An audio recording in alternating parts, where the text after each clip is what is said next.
بسم الله الرحمن الرحيم الحمد لله رب العالمين دعوايا اقرأ جنا وارتقي أو فبر بانديزا كما كنت ترتل في الدنيا سنجي الدنيا كنو صدق شروع واشوا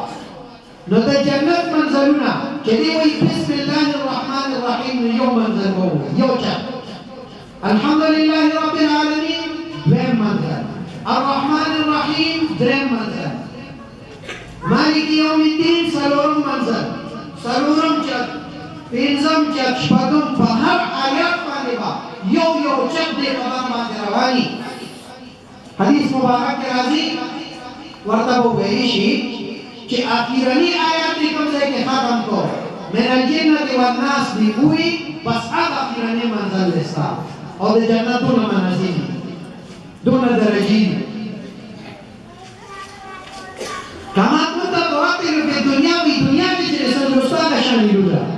نجدك يوكس ترتيب سروي بسم الله الرحمن الرحيم دلائيو شكرافان بديولا الحمد لله رب العالمين دلائيو شكرافان ومزا بديولا او jika yo zar bedi usah jadi ono zar sampai iki tidak sekali zar powerful maksudnya وبرضه سورة كي كاميابية أخيرا ما زال تبغي مورسي ندا ندا بارا كاميابية كذا طول جنتيان جنتونو كذا فل تيم تيركي دا هوري وعلمان أو دا بنغلي أو دا رام وسكون دا طول تيركي ندا الله رب العزت دا ترانا بيوتين كذا جنتيان بتوه يشي إيه جنتيانو أوبارة كذا كم كان دي بويرا بسوا بارو كسوة بويرا رام Buli wa imano kasuna mahala katuna sabudera rata sabati ni wina pati wisa pati ni Allah Rabbul Izzat pada dunia da dars wa tadris nari da mino muhabbat nari da rabitan da lagaw nari da barayat hukum Allah Rabbul Izzat ki wa yakhbulu ulama na nashi da hina tabusa Allah be no ikasabati دا جنتیان با د خپل علماء طرف ته منډه شروع کی چې دنیا کې د چا سره مینو محبت کړي دا عبدالرحمن سودیس د کافی امام دی هغه د پته نشته چې لا موسر پورونو زرګر کوټه یو امیداباد وته کې رايو کاس دیو ما سره مینو محبت کی چې د چا سره د دنیا کې مینه دا عالم پسې باندې راشي او هغه دا وایي چې الله رب العزت راته حکم کړی دی چې د خپل علماء نه تاسو کې چې څو پاتې دي او وایي چې هغه الله کما مګو کاګه بدري مامان بدو چې شلم بدل کړی یو سره په پکې ځاته یو تعلق کیږي نو اته کې با جنت کې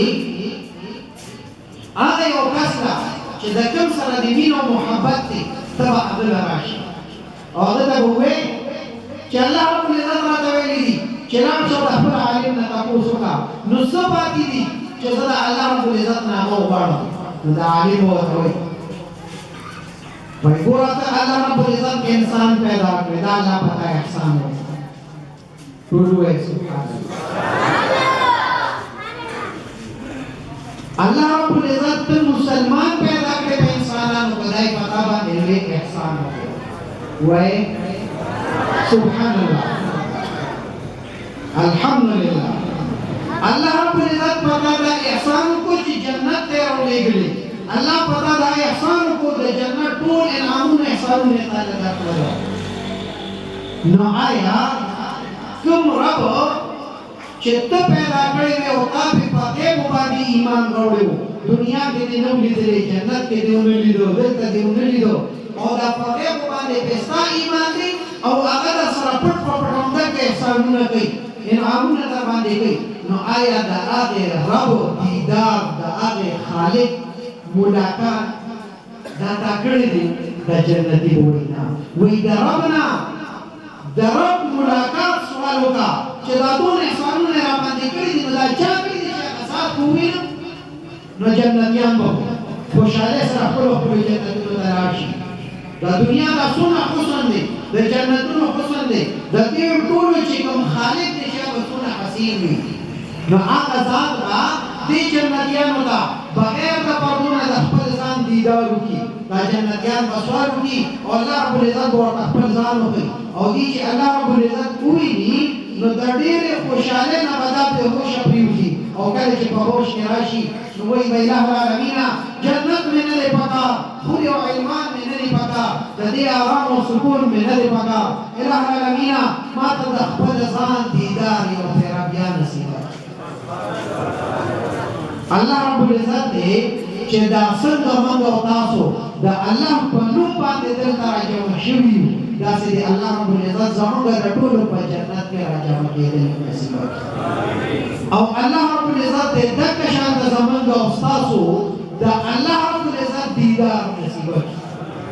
الله رب العزت دې د قرآن کریم د ختمونه د خپل رضا سبب وګرځي او الله رب العزت دې د ماشومان د استادانو د مور پلار د خاندان رشتهدارو او زموږ د ستاسو د ټولو لپاره د آخرت د بخشش او مغفرت سبب وګرځي واخر دعوانا